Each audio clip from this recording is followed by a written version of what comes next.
Assalamualaikum warahmatullahi wabarakatuh. Waalaikumsalam. Alhamdulillahirabbil alamin. Wassalatu wassalamu ala asrofil anbiya'i wal mursalin wa ala alihi wa sahbihi ajma'in. Amma ba'du. Bapak-bapak, ibu-ibu, jamaah pengajian Masjid Al-Ihlas yang mudah-mudahan senantiasa dirahmati oleh Allah Subhanahu wa taala. Pertama, mari kita senantiasa mengucapkan puji syukur kehadirat Allah Subhanahu wa taala yang mana di malam hari ini kita masih diberikan kesehatan, kesempatan sehingga kita bisa hadir untuk mengikuti sholat Isya secara berjamaah dan diteruskan dengan kajian. Salawat serta salam semoga tetap tercurah kepada junjungan kita Nabi Agung Muhammad SAW, Nabi yang senantiasa kita harapkan syafaatnya kelak di yaumil akhir. Bapak Ibu hadirin jamaah pengajian yang berbahagia, baiklah, untuk pengajian malam hari ini akan kami bacakan susunan acaranya sebagai berikut. Yang pertama adalah pembukaan, yang kedua tilawatil Al-Quran, yang ketiga langsung acara inti pengajian, yang keempat lain-lain, dan yang kelima penutup.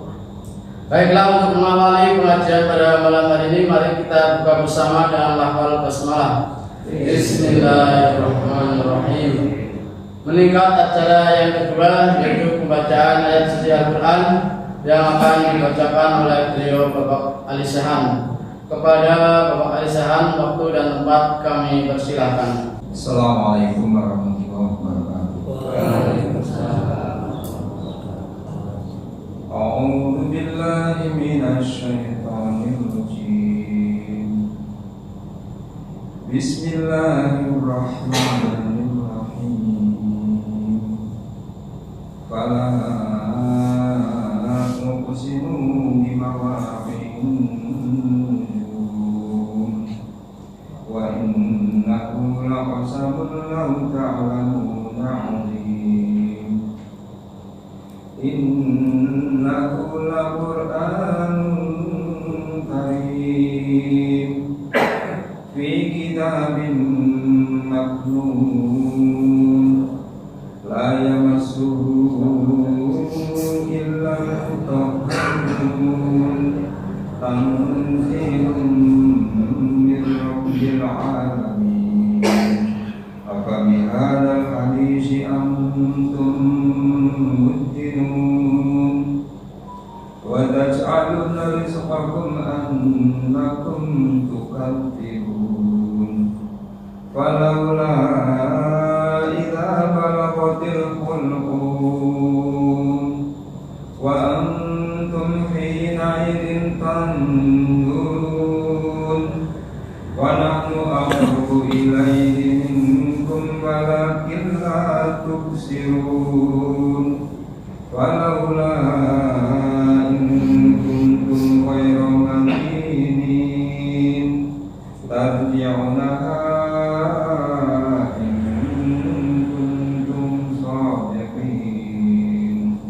Fa amma in kana minal muqarrabin faruhun wa rihanun wa jannatun 'im.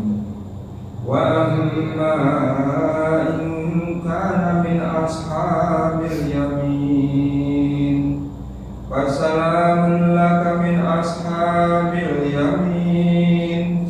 Wa amma in kana minal mukadzibin ad-dallin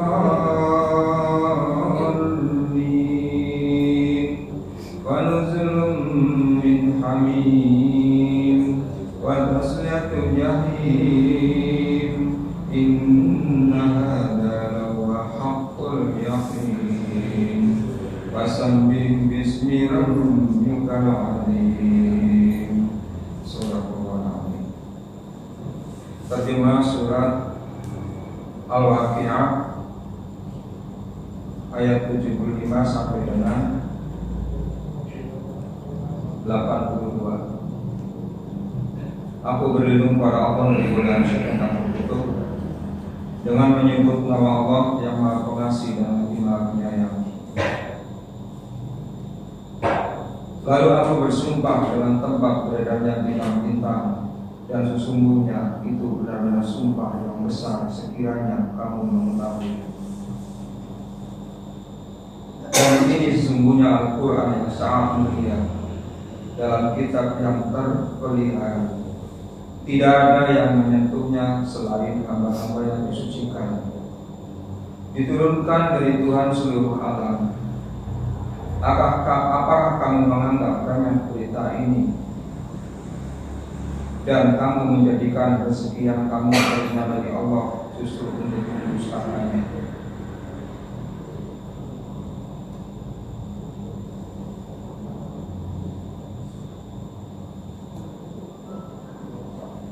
Maka kalau begitu, mengapa tidak kamu cegah ketika nyawa telah sampai di kerongkongan?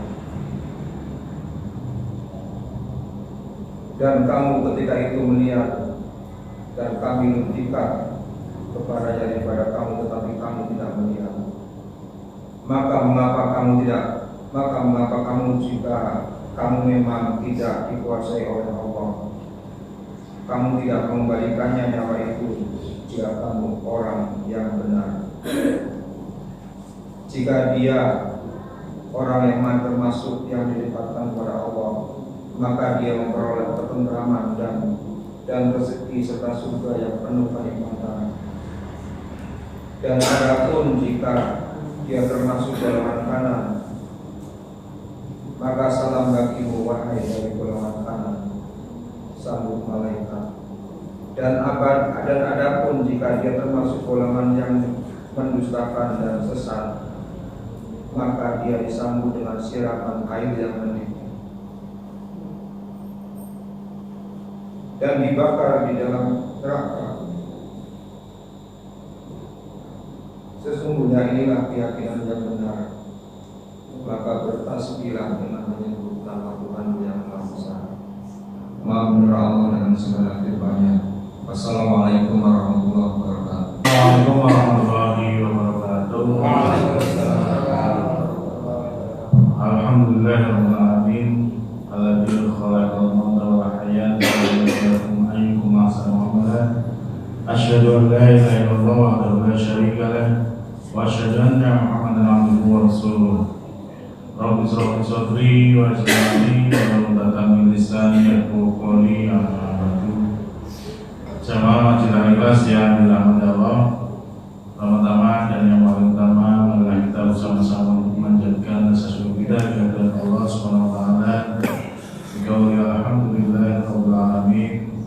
Di malam hari ini kita masih diberikan banyak sekali kenikmatan, nikmat iman, nikmat Islam, nikmat sehat, dan nikmat-nikmat yang lainnya, hingga bisa berkumpul bersama untuk mengikuti pengajian rutin di masjid ini. Salawat dan salam semoga tercurah kepada kita Nabi Muhammad SAW. Jamaah yang dirahmati Allah, senang jika di awal kali pembukaan ini menyampaikan ayat alladzi khalaqal mauta wal hayata liyabluwakum ayyukum ahsanu amala. Alladzina khalaqal mauta wal hayata, sesungguhnya Allah yang menciptakan hidup dan mati. Liyabluwakum, untuk menguji siapa di antara kalian ayyukum ahsanu amala, orang-orang yang paling baik amalnya. Jadi Allah menghidupkan dan mematikan kita itu dalam rangka untuk menguji kita di dalam kehidupan sehari-hari ini. Siapa di antara kita ini yang paling baik amalnya? Ini memberikan pelajaran kepada kita, memberikan motivasi kepada kita agar senantiasa kita berlomba-lomba dalam kebaikan. Fastabiqul khairat. Jadi si menang siapa lah, jenenge lomba wonten sing menang. Niki Gusti Allah sing badhe menilai. Allah yang akan memberikan balasannya. bisa balasan secara langsung di dunia, bisa pula nanti balasan secara di akhirat, atau dua-duanya juga bisa jadi dapat balasan di dunia dan juga dapat balasan di akhirat. Nah, kali Gusti itu aku ngitungan angel atau ngitungan ini matematika ini kemudian ngangge rumus-rumus yang seperti kita pelajari 1 tambah 1 menjadi 2. Kadang-kadang rumusnya rumit, sehingga kita tidak bisa ngitung-ngitung. Misal sholat jamaah paling itu libur, kayak si minggu nonton komedi ini si komen, sholat jamaah itu libur kali pahalanya. Kalau kemudian sehari 5 kali, sehari 5 kali itu libur pindah pindah 35, ping sebulan, pindah. Suatu saat kemudian waya sholat, itu si komen itu orang belum sholat, jadi nyoba harus akeh. Gusti itu sholat jamaah terus sedina ping 5, sedina ping 5 selama sebulan. Saya istirahat dulu Ustaz, ketemu dengan Ustaz saya istirahat dulu. Nah, kenapa aku nggak sholat? Saya pahalanya sudah banyak sekali. Nah, itu hitungannya menurut seperti itu. Lagi ditambah dengan pahala-pahala yang lainnya, yang ketampan, ini orang ketampan. Kadang-kadang kita kan senang berbuat baik, nabung pahala, apik banget, tapi nopo, ya senang berefek namarin uang juga,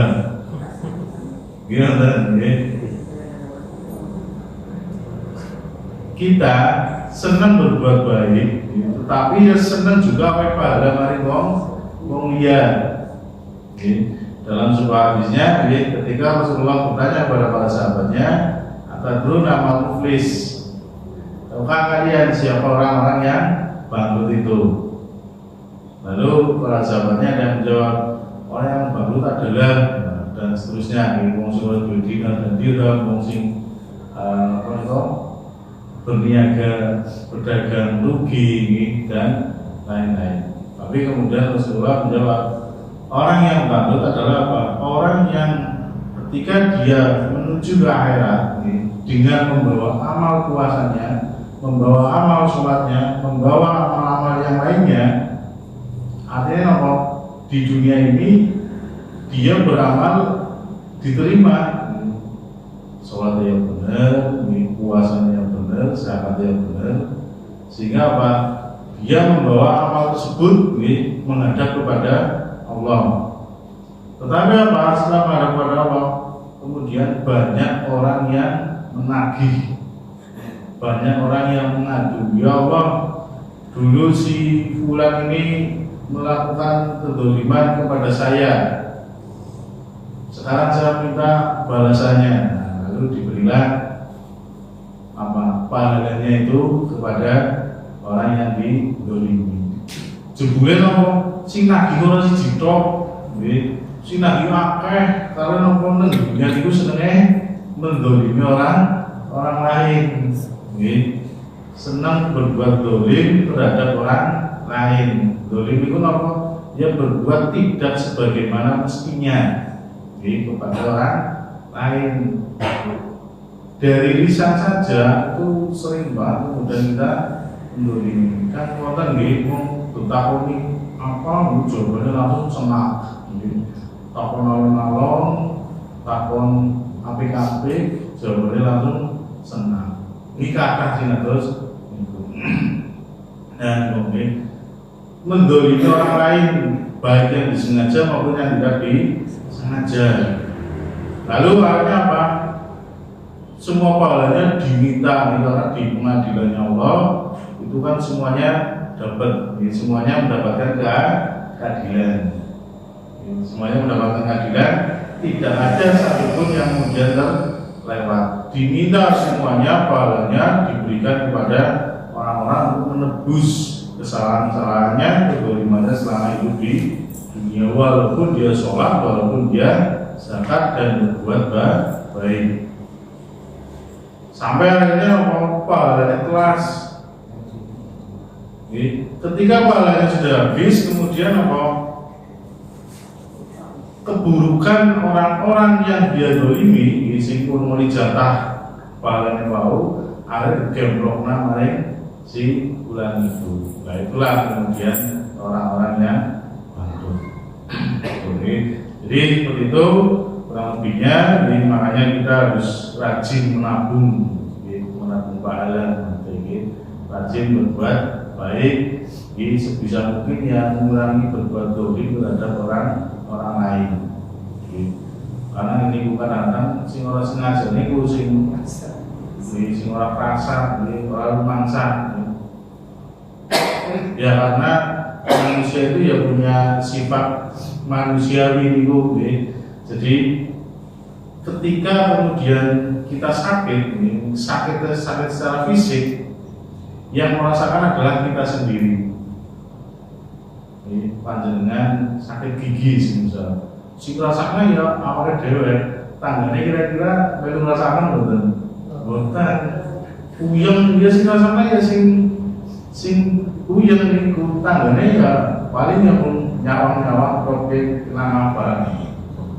Tetapi ketika sakit hatinya ada penyakit, seperti yang dulu disampaikan oleh Pak Sugeng nih orang yang hatinya berpenyakit, hatinya sakit, maka yang merasakan adalah orang lain. Wong seneng ngrasani dan sing ngrasani kan wong liya. Dheweke iku mboten krasa. Wong seneng ngrungokni semisal. Sing merasakan sinten? Ya orang lain, bukan dirinya sendiri. Dan itu bedanya penyakit fisik dengan penyakit hati. Kalau penyakit hati yang merasakan adalah orang lain, tapi kalau penyakit fisik yang merasakan adalah dirinya sendiri. Itu Bapak Ibu sebagai pembukaan. Sekiranya pada malam hari ini yang mengisi adalah beliau pakai Dr. Adas Rizal. Tapi barusan kemarin sudah saya hubungi bisa, tapi barusan tadi di Badesa saya anaknya baru masuk ke RSI kena DB, sehingga beliau tidak bisa beda tak banget nih. Ingin kita memberikan kesempatan untuk mencari penggantinya. Yang tengok apa-apa anak, ya bisa. Oke. Ya kita doakan mudah-mudahan putranya Pak Izar bisa segera pulih seperti sedia kala, sehingga biasa di pekan ketiga di malam Jumat bisa hadir kembali di tengah-tengah kita. Bapak Ibu yang saya hormati, pada kesempatan malam hari ini dapat menyampaikan tentang masalah zakat. Tentang masalah zakat ini yang biasanya ada beberapa di Al-Quran bahasanya itu sama antara infak, sedekah dengan zakat. Ini ada pertanyaan Bapak Ibu, apakah benar kata infak dan sedekah juga dapat berarti zakat? Mohon penjelasannya.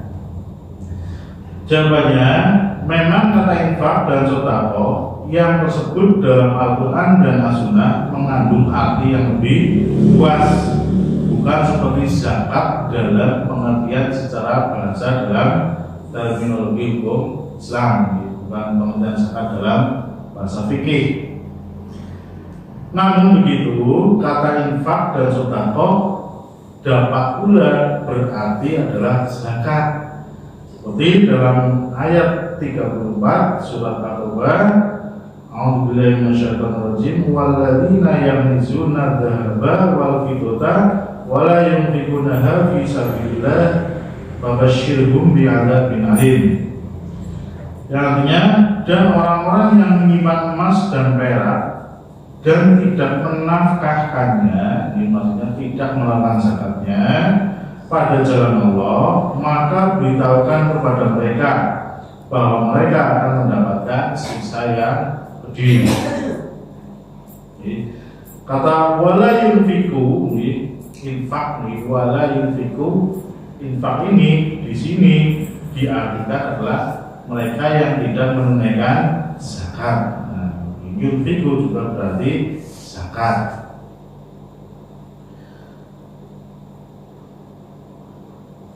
Demikian pula dalam surat At-Taubah ayat 60, A'udzubillahi minasyaitonir rajim. Innama shadaqatu lil fuqara'i wal masakin wal 'amilina 'alaiha wal mu'allafah qulubuhum wa fil riqab wal gharimin wa fi sabilillah wa ibnis sabil fardatan minallahi wallahu 'alimun hakim. Sesungguhnya sedekah itu, innama shadaqah, yang di sini kata-katanya adalah sedekah, tetapi diartikan adalah zakat. Sesungguhnya sedekah atau zakat itu hanya untuk orang fakir. Lil fuqara'i wal masakin, fakir dan orang-orang miskin, wal amilin dan pengurus-pengurus zakat, alaiha wal mu'alaf dan juga para mu'alaf yang dibujuk hatinya, kemudian firikob untuk memerdekakan budak, wal gharimin orang-orang yang berhutang, wa fi sabilillah dan orang-orang yang dalam perjalanan yang telah diwajibkan oleh Allah. Dan Allah Maha mengetahui dan Maha bijaksana. Jadi di ayat 34 tadi kata yunfiku, infak itu juga berarti zakat. Di ayat 60 innama shadaqah, kata shadaqah juga berarti zakat. Jadi kata infak dan kata shadaqah kalau dalam Al-Quran secara bahasa itu artinya sama dengan zakat. Tetapi pada umumnya sedekah dan infak digunakan untuk mengeluarkan kelebihan kenikmatan yang berupa harta atau barang yang dapat dinilai dengan harta, seperti makanan, pakaian, dan lain sebagainya. Dalam hadis, kata sedekah dapat pula berarti perbuatan yang baik, seperti membaca tasbih, tahmid, takbir, dan termasuk ajaran yang baik atau yang kita kenal dengan amal makruh. Juga dalam azan sedekah seperti tersebut dalam hadis riwayat Muslim dan dari Abu Dzar. Jadi kalau dalam bahasa hadis juga banyak diterangkan, tabasumuka sedekah, senyummu tabasumuka fi ahlihi, senyummu terhadap saudaramu itu juga sedekah. Nah, jadi antara bahasa Al-Quran dengan bahasa hadis kadang memiliki makna yang berbeda, sehingga kita perlu pemahaman yang lebih dalam. Kalau tadi di dua ayat ini infak yang pada baik dengan zakat, sedekah juga zakat, tapi ketika ada hadis yang sedekah, berarti kita mengeluarkan kelebihan kenikmatan. Jadi apa yang sudah kita terima sebagai wujud rasa syukur, kemudian kita infak atau sedekah. Tapi di sisi lain ada juga sedekah itu orang kudu mengeluarkan duit, tahmid, tahbir, itu juga termasuk sedekah. Senyum maring tanggane, maring saudaranya juga sedekah. Jadi itu langkah infak dan sedekah tergantung dari ada di kalimat apa kelanjutannya. Itu bisa berarti zakat. Kemudian berikutnya, Bapak Ibu, mendirikan masjid dengan uang zakat. Bolehkah kita menggunakan uang zakat setelah dibagi-bagi sesuai dengan ketentuan yang ada untuk merampungkan bangunan masjid yang memang memerlukan dana? Kalau dapat dimasukkan dalam kategori bagian siapa biasanya, misal sini lazismu sudah mengumpulkan zakat dari Bapak Ibu semuanya, dikumpulkan, kemudian sudah ditasalurkan, koesioner lebihan, berarti mesti butuh ayun, misalnya butuh teras. Nah ini uang zakat ini dimasukkan ke situ bagaimana? Jawabannya, untuk zakat harta maksudnya bukan zakat fitrah. Sebagian dari harta zakat dapat saja digunakan untuk menyelesaikan bangunan masjid yang belum selesai. Maksudnya sebagian harta zakat yang disediakan untuk bagian sabilillah, tapi hanya itu diambil dari bagian yang sabilillah dari 8 asnaf yang ada.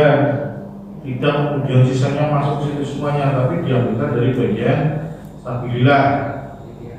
Di bagian sabilillah dapat digunakan untuk keperluan menyelesaikan bangunan masjid yang belum selesai, karena pengertian sabilillah itu juga sangat luas, memfasilitasi orang beribadah, yaitu termasuk juga sabilillah. Tapi perlu dipertimbangkan keseimbangannya. Jangan sampai pembangunan masjid dapat diselesaikan, tetapi sabilillah yang lain tidak dipikirkan, sehingga masjid menjadi kurang makmur umumnya. Jadi tetap di sebagian kecil boleh digunakan mengambil bagian sabilillah, tapi dengan tidak mengurangi bagian sabilillah yang lainnya. Artinya sabilillah yang lain juga tetap diberikan catatannya. Kemudian berikutnya zakat tanaman dengan uang, sing para petani terus panen beras. Kemudian zakatnya duit, itu kira-kira bagaimana? Apa harus tanaman padinya, berasnya, atau bisa diganti dengan uang?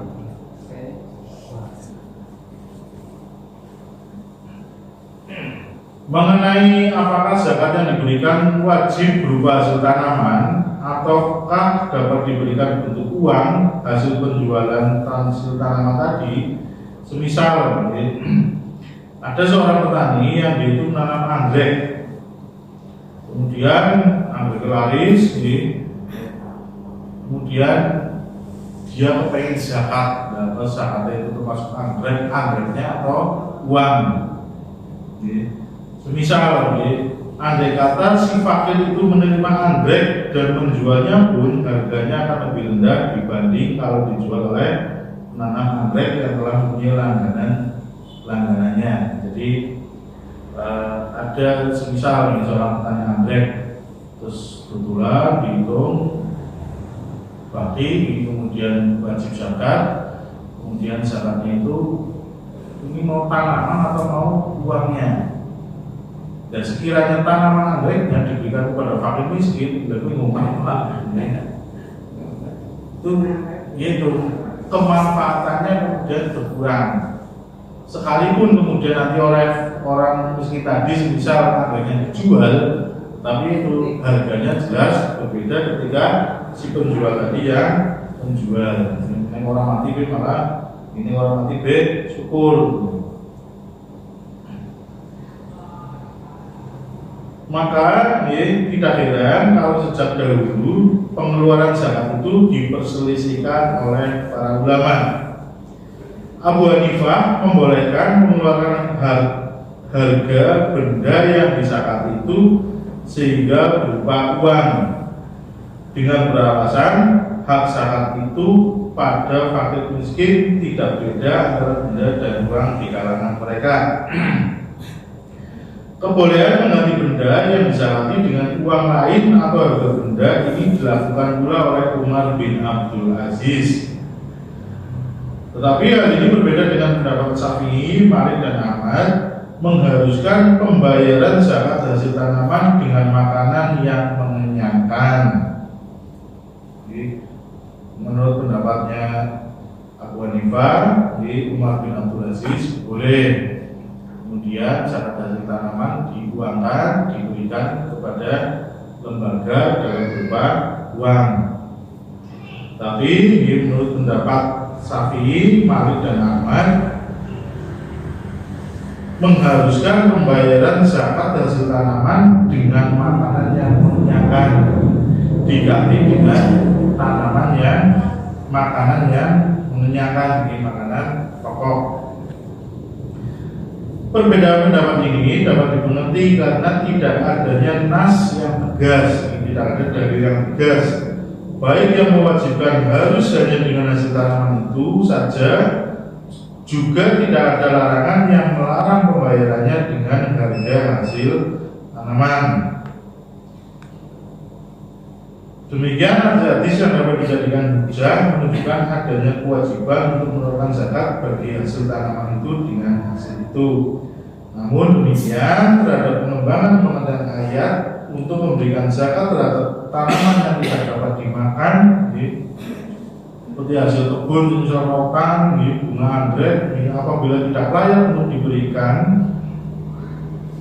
bendanya sebagai barang zakat, maka dapat diberikan harga sebagaimana dalam penetapan nisab, karena kesukaran dengan ukuran yang ditentukan dengan kintal. Dengan kata lain, pada pokoknya pengeluaran zakat tanaman adalah hasil tanaman tersebut kecuali dalam keadaan terpaksa atau ada halangan dapat diganti dengan seharga hasil tanaman tersebut. Misal kebun sawit, wong di kebun sawit abot banget, dia tidak mungkin kemudian panen terus zakat menggunakan sawit bagi-bagi. Lewung apa? Sawit mentah bagi-bagi itu lewung apa? Tolak juga tidak bisa. Apa mungkin orang punya kebun rotan, tadi contohnya rotan, panen rotan udah apa banget, kemudian bagi-bagi rotan. Dan ini sobek angel, karena apa? Tidak dalam hitungan kintal.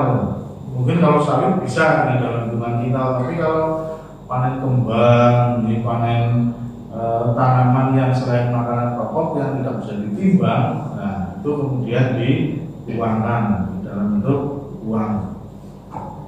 Diambil berapa? Diambil sesuai dengan takarannya. Kalau tanaman tersebut adalah membutuhkan biaya untuk pengairan, maka sebesar 5% dari perolehan. Tapi kalau tanaman itu tanaman liar, maksudnya tidak membutuhkan pengairan, maka diambil 10%. Yaitu untuk tanaman.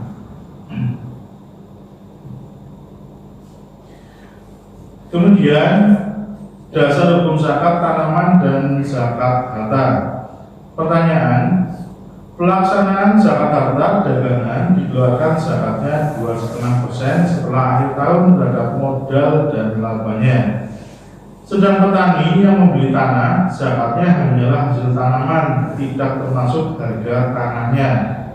Pada zakat karyawan, zakatnya telah dipotong ongkos hidup sehari-hari, sedang zakat tanaman tidak. Mohon disebutkan dasar masing-masing. Jadi kalau harta dagangan itu labanya diambil 2,5% dari labanya. Modalnya sudah diambil duluan, kemudian selisihnya atau baginya sudah diambil 2,5%. Kalau petani itu adalah hasil tanaman, tapi tidak termasuk harga tanahnya, karena harga tanahnya sudah disakati terlebih dahulu. Tapi kalau karyawan ngisi gajian zakatnya itu setelah dipotong ongkos hidup sehari-hari. Nah ini dasarnya apa? Jawabannya, dasar pengeluaran zakat baik zakat tanaman maupun zakat perdagangan memang satu, yaitu ayat 267 surat Al-Baqarah. Sedang pelaksanaannya didasarkan pada ayat lain maupun hadis. Untuk hasil tanaman, pelaksanaan zakatnya didasarkan pada ayat 141 surat Al-An'am yang bunyi wa tu'aqahu yawma hasadi. Menurut tafsir Ibnu Abbas, maksudnya adalah zakat itu hendaknya dikeluarkan pada saat mengetam hasil tanaman. Jadi untuk tanaman, nek bar panen langsung dikeluarkan zakatnya. Dari pengertian demikian, ditambah pemahaman terhadap hadis lain dalam pelaksanaan zakat tanaman tidak dikenakan zakat harga tanah. Berbeda dengan pelaksanaan zakat harta dagangan yang diriwayatkan pada hadis riwayat Abu Dawud dan At-Tirmidzi dari Samurah bin Jundub yang artinya sesungguhnya Rasulullah SAW menyuruh kami mengeluarkan zakat dari harta benda yang kami sediakan untuk jual beli. Dari riwayat itu dapat dipahami bahwa zakat harta itu pelaksanaannya terhadap laba dan modal.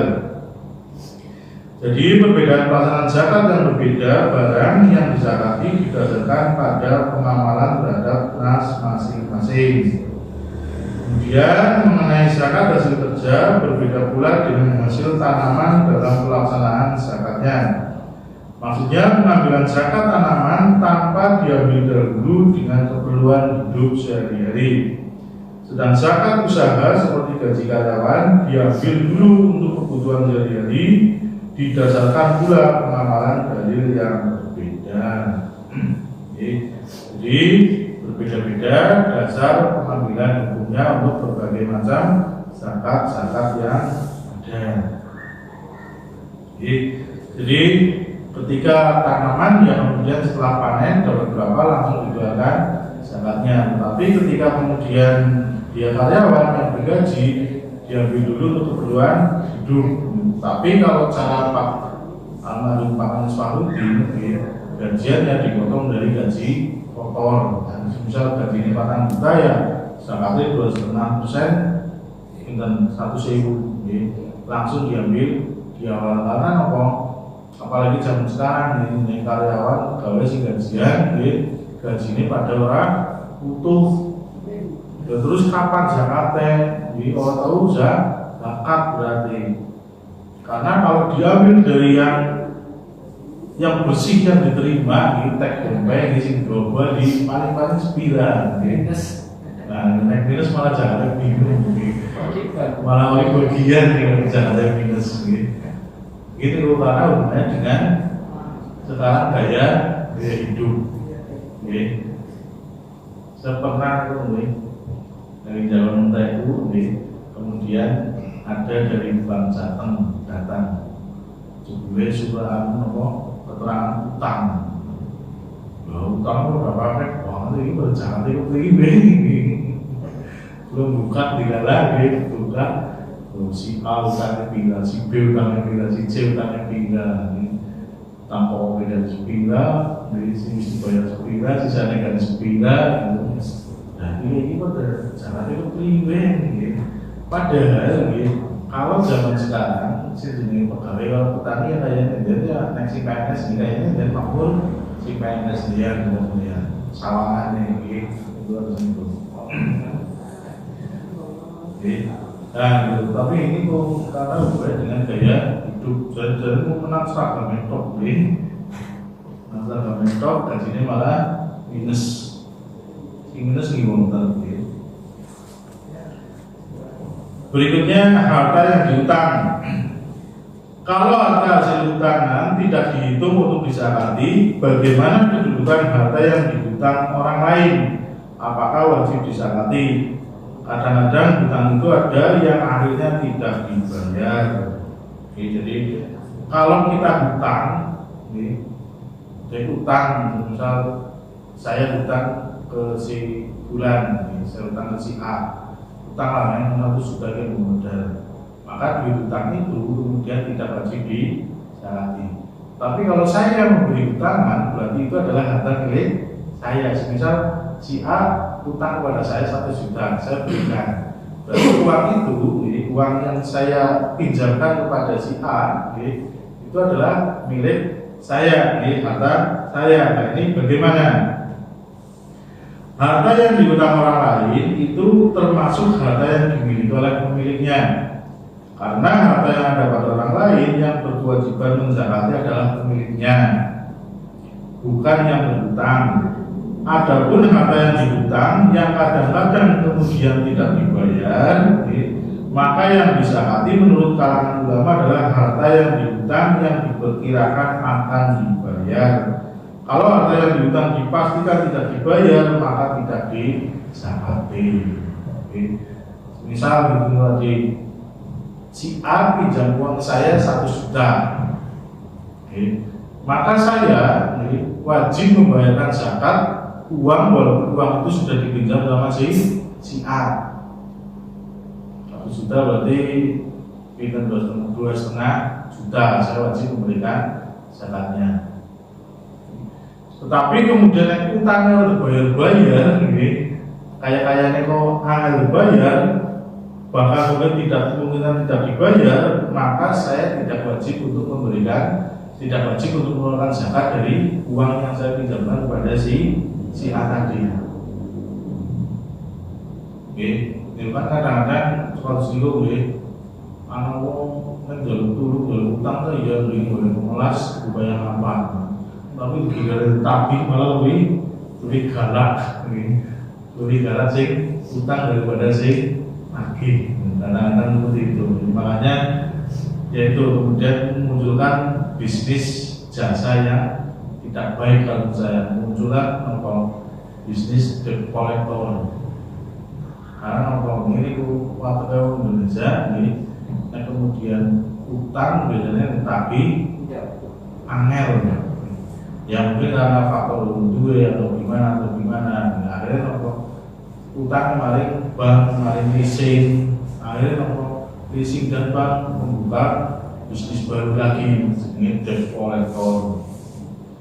Kalau jangan itu uang petangan, uang malu, uang ini kok ente uang Papua itu. Jadi seperti itu. Kalau harta kita utang harta, maka kita tidak wajib zakat. Tapi kalau kita memberi utangan, maka harta itu wajib dizakat oleh pemiliknya, oleh kita. Kemudian yang terakhir, Bapak Ibu, sedekah dan zakat 2,5%. Apakah memberikan sedekah atau infak itu dapat diperhitungkan sebagai telah membayar zakat yang 2,5% itu? Jawabannya, kewajiban mengeluarkan zakat pendapatan di hasil usaha sebesar 2,5% bagi orang yang telah memiliki harta itu selama 1 tahun dan mencapai nisab. Sedang seorang yang telah mengeluarkan hartanya atau sedekah belum dimiliki selama 1 tahun, pengeluaran harta tersebut dapat diperhitungkan sebagai pengeluaran zakat kalau pengeluaran harta tersebut memang diniatkan untuk mengeluarkan zakat. Di samping mengeluarkan zakat harta sebagai kewajiban, zakat yang 2,5% orang Islam yang memiliki keyakinan lebih dianjurkan untuk memberikan sedekah atau infak dari sebagian hartanya dengan jumlah yang tidak berbatas. Jadi kesimpulannya, orang diwajibkan mengeluarkan zakat 2,5% dari harta yang didapati selama 1 tahun, tetapi juga dianjurkan infak dan sedekah kalau memang masih ada kelebihan. Infak dan sedekah dapat diperhitungkan sebagai zakat kalau memang diniatkan demikian. Cara gampangannya ini kalau menurut almarhum Pak Anies ini ketua Lazismu dulu Pak Dimas, bahwa setiap kali kita menerima harta, maka keluarkanlah 2,5%. Wah, dengan tuan orang angel, semua dagang itu angel. Dulu tahunya bapak ini itu kebenaran itu angel. Semua dagang itu hitung-hitungannya mudeng-mudeng. Malah kadang-kadang anak takut-takut, jangan malah orang lihat sahabatan takut-takut terus akhirnya berarti belum duit uang, kewajiban. Badan orang niat zakat. Makanya gampangannya kan sing pegawai ya bulanan begitu nambah gaji langsung bayar zakat. Ini pengusaha sing mau dagang memang kalau dihitung kira-kira labanya berapa per bulan, kemudian langsung dikeluarkan saja zakatnya. Zakat itu untuk mensucikan harta kita, kadang-kadang campuran dengan sing orang benar. Terkadang campuran dengan perkara-perkara yang tidak jelas, sehingga pedagang yang kadang-kadang cuma ada belum sedikit ya, membersihkan yang perkara-perkara seperti itu. Sing pegawai misal kurang waktu kerja di urungai Bali sebalian itu membersihkan sing seperti itu. Jadi gampangannya itu biar itu gampangannya setiap kali kita menerima pendapatan langsung saja dikeluarkan. Nanti ditumpuk-tumpuk selama setahun sebelum gede abot. Apalagi sekarang ini ya mungkin motivasinya ini nek zakat bulan Ramadan itu gandarannya ditelakan dilipat gandakan, sehingga apa kadang-kadang senangnya pada ditumpuk 6 bulan Ramadan dihitung selama setahun gane semisal 1 bulan anggone 1.000.000 1 bulan 1.000 tapi nek dikumpul setahun bayarnya pas bulan Ramadan dari 1.200.000. Padahal biasanya bulan Ramadan gue lagi akeh ini akeh ya dunia gue akeh dia mana teman ayo malah resida zakat. Jadi tidak ada ceritanya Bapak Ibu wong sing zakat kemudian jadi pelarat untuk ceritanya ini. Apa jenengan nanti menangi dulu ora jeneng zakat ya malah pelarat. Dari nanti menangis kan seminggu biasanya kalau sing rajin zakat, sing rajin infak sedekah ya insyaallah rezekine lancar. Ini ku matematikanya kita dengan matematikanya Gusti Allah itu benar bakal nyambung. Itulah luar biasa seperti itu. Bapak Ibu yang saya hormati, itu mungkin barangkali ini sebagai ganjel dari Pak Banas Muhammad Isyar yang belum berhalangan pada bulan ini. Kemudian terkait dengan kegiatan Rihlah ke Solo ini Bapak Ibu, sampai saat ini sudah ada 42 peserta yang insya Allah siap ikut ke Solo ini.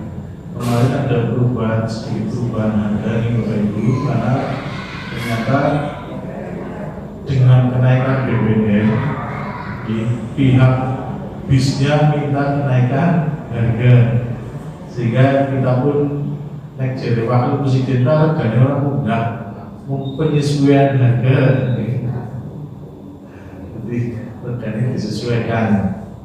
Nah kita juga sama penyesuaian harga yang sebelumnya kenaikan di angka Rp150.000, maka dengan adanya kenaik penyesuaian harga ini ya otomatis kita mengikuti menjadi Rp170.000. Monggo Bapak Ibu ini momen 5 tahunan, 5 tahunan kita menjadi penggembira, menjadi penggembira Muktamar Muhammadiyah dan Aisyah di Surakarta. Kita insya Allah berangkat tanggal 18 November malam di sekitar Raya Menela. Di sana tanggal 19 dari Sabtu monggo diagendakan. Sudah ada 42 orang. Saya sebenarnya pengen kalau bisa ya memfasilitasi kabeh lah. Tapi kemudian kalau tidak terpenuhi, ya akhirnya karena bisnya juga harganya sama, bisi wong 10, bisi wong 50 bayarnya pada baik, sehingga kalau pesertanya kurang terus ngomong sinten, sehingga kalau fasilitas tidak terpenuhi nanti kita akan membuka keluar pasir Wetan. Apa pasir luar, apa Kulon, apa Karangmiri, apa Margasari, apa Kendi. Tapi tetap kemudian kita membuka sampai akhir September ini. Monggo masih ada waktu yang cukup lama, masih sekitar 2 bulanan dipersiapkan. Kalau memang dia maupun bisa daftar ke Pak Anto, kemudian nanti bisa didaftarkan. Demikian barangkali Bapak Ibu yang saya hormati, mudah-mudahan tadi yang sangat bisa menjadi panduan bagi kita dalam kehidupan kita, dengan harapan kita Allah akan menguji kita siapa di antara kita yang paling baik amalnya, ahsanu amalan. Kemudian tadi terkait dengan kegiatan rela yang monggo bisa kalau bisa kemudian diikuti bareng-bareng ya. Kemarin sudah bersil tapi ngomong dari dewek nih, jadi nasi benar, nasi kiri, nasi benar lagi.